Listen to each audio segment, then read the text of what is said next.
Welcome to Global Book Network. I'm Zach Feldman. Thanks so much for tuning here on YouTube and here on globalbooknetwork.tv, where you can check out all different types of interviews from all different authors around the world. And joining me over here right now, it is Van Eden, and he's a brand new book coming out very soon called Peripety. Peripety. There you go. How you doing today, Van Eden? I'm doing good. How about yourself? Doing great. So tell me about this tongue twister of a book.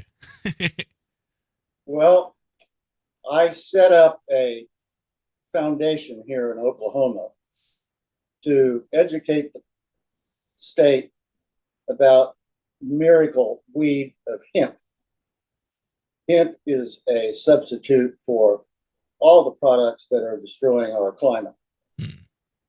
And I thought, well, how would I get the word out? And I figured that maybe a TV pilot might be the best idea. So I started out by writing a television pilot.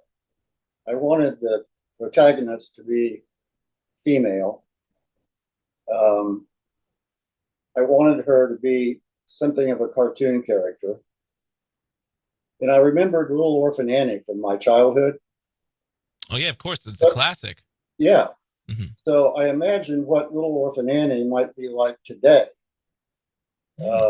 As a young woman living in a near dystopian future and working on her master's in fine art in fashion design.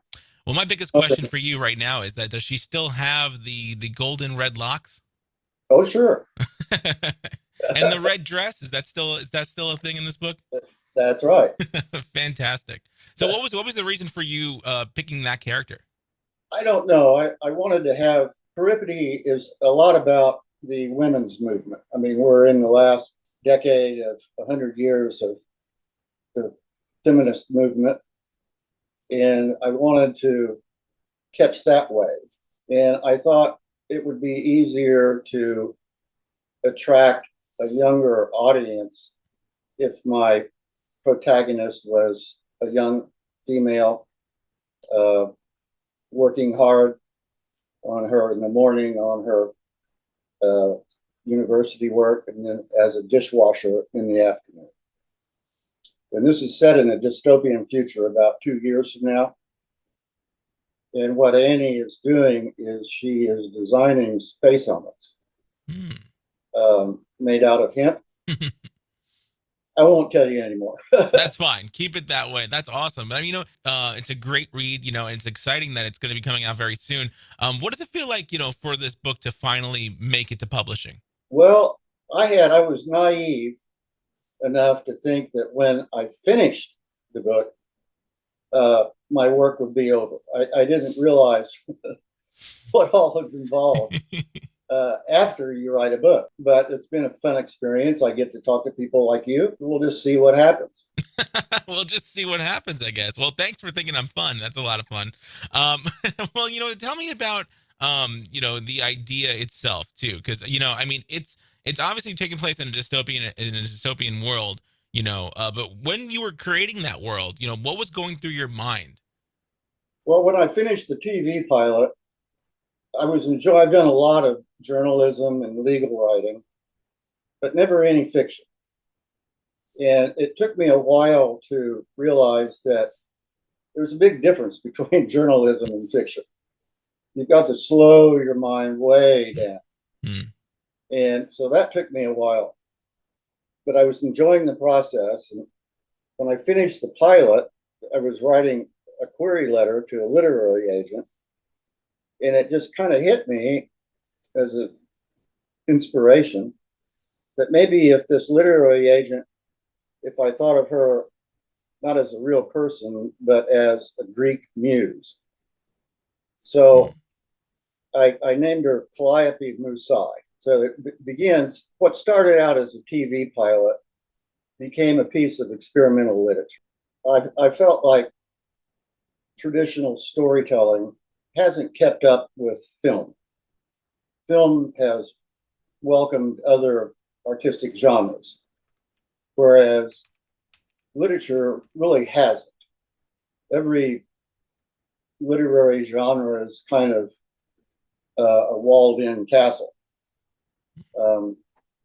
So I thought, well, maybe I could try to figure out how to blend other literary genres uh, and still maintain a strong through line. So I wrote a book review. I wrote an essay on the age of convenience.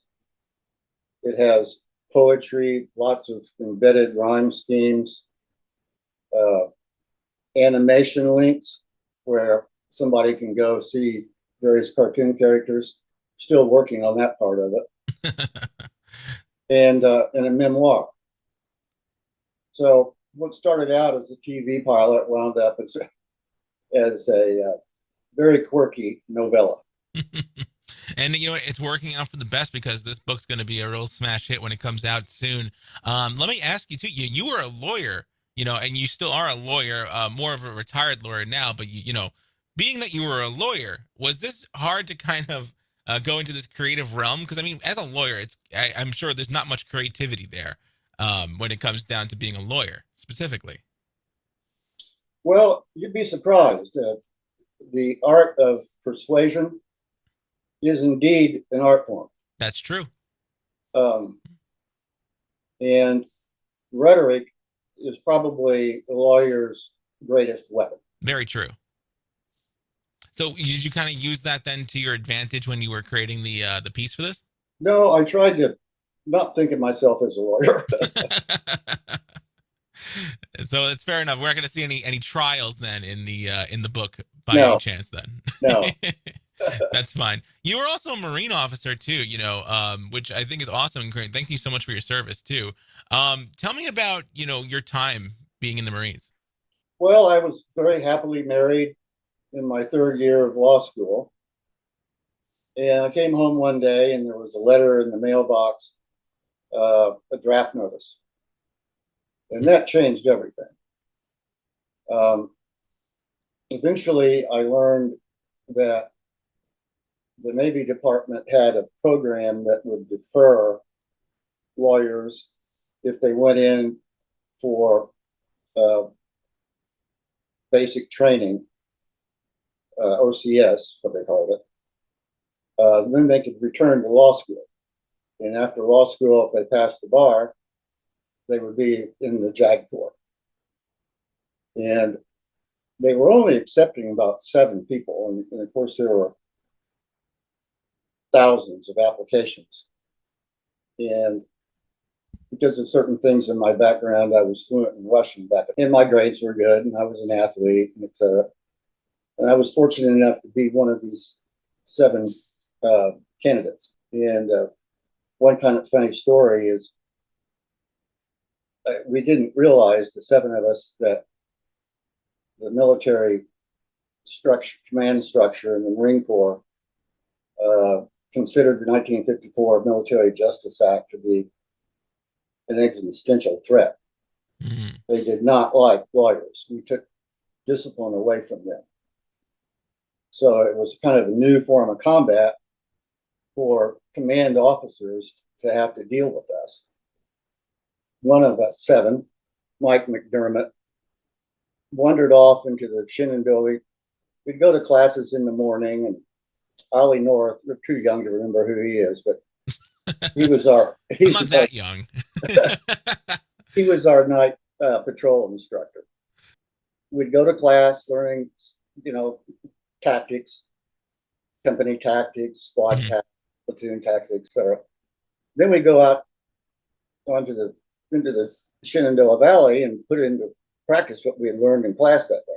Mike started wandering off one day and picking wildflowers and putting them in his camouflage helmet.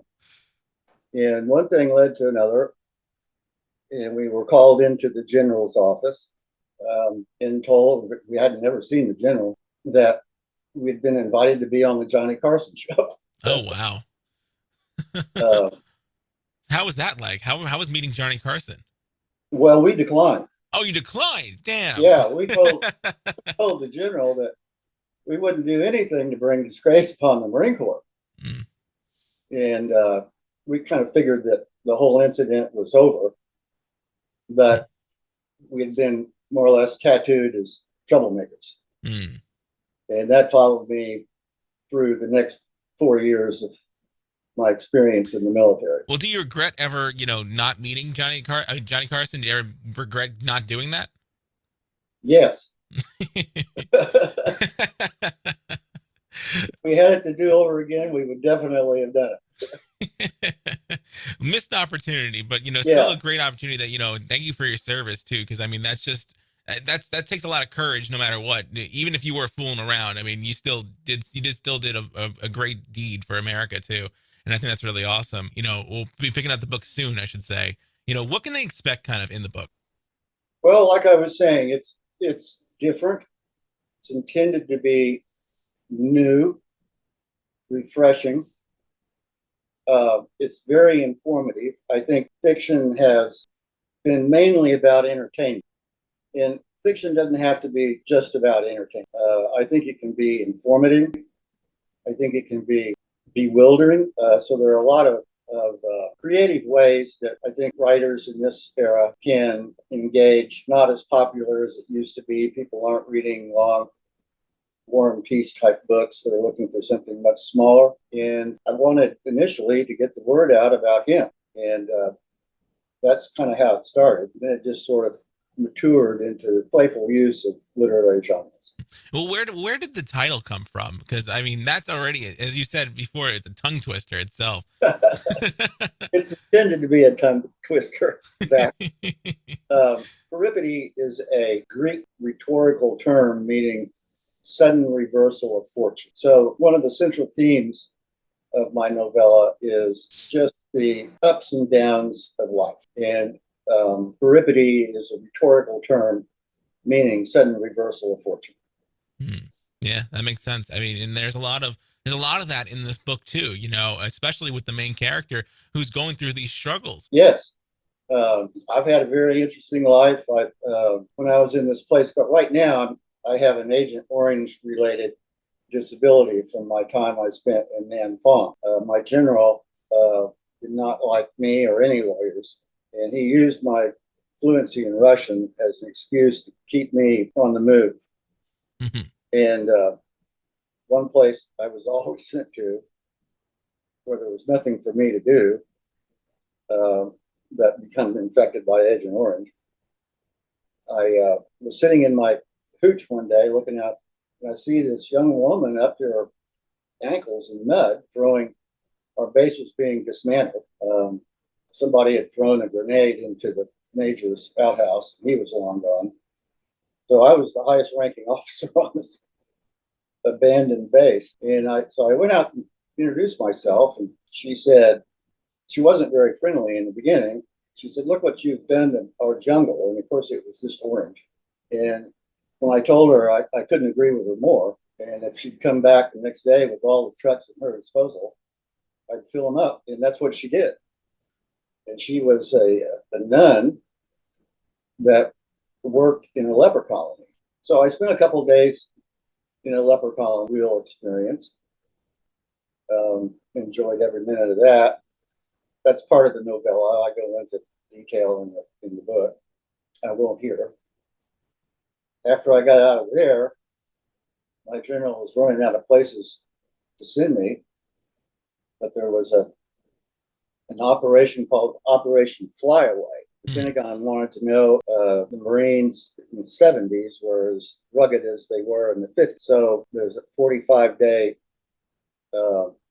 operation in the Korean DMZ in the middle of winter. The average temperature was about 30 degrees below zero. So that must have been very cold. Yeah. It's not what I imagined when I went in. Wow, you've had so much experience in your whole career, and now you're finally kind of. I mean, this isn't really your tell-all book, but this is kind of a bunch of pieces of your history kind of coming together now, including into one, into more of a fictional story. But tell me about kind of how this feels for you. Well, I've learned that if you look deeply and carefully enough, everyone's life. I don't consider my life to be any more or less interesting than anyone else. So that was one lesson that I've learned. And I've learned that I want to continue writing. I've already started my second volume. Excited about that. That's awesome. Yeah, I mean, reading and writing is about the only thing I can do these days. I mean, hey, you're a lawyer, so you've written so much over the years. So now it's finally time to get that stuff published even more out there in Yeah, the world. yeah. That's awesome. Well, Van Eden, what is next for you in your career? Well, like we were talking about, I Yeah. really enjoy learning about organizing protests, making sure that we have security, making sure that we have EMTs on site in case someone has a heart attack, arranging transportation to the Capitol. When I started the foundation, we were lobbying our state politicians in the Capitol. You might not know this, but Oklahoma is known as the oil capital of the world. Oh yeah, for sure. I mean, I think they is that where the I believe they had that the thing they were building was the giant pipeline. Yes. Yes. So I want to continue with the work promoting hemp, and I want to continue with the 5051 protests. And that's kind of what keeps me getting up in the morning. Something I didn't ask you before, but I want to ask you now. Where did your interest in hemp come from? Because that's a very fairly new, revelation in society where people are using hemp to kind of create products with it. So what got you so I fixated think on it it? was just my interest in climate change, realizing that our existing economy, the way it's structured, is destroying the planet. And I just became more and more passionate about that issue. Yeah.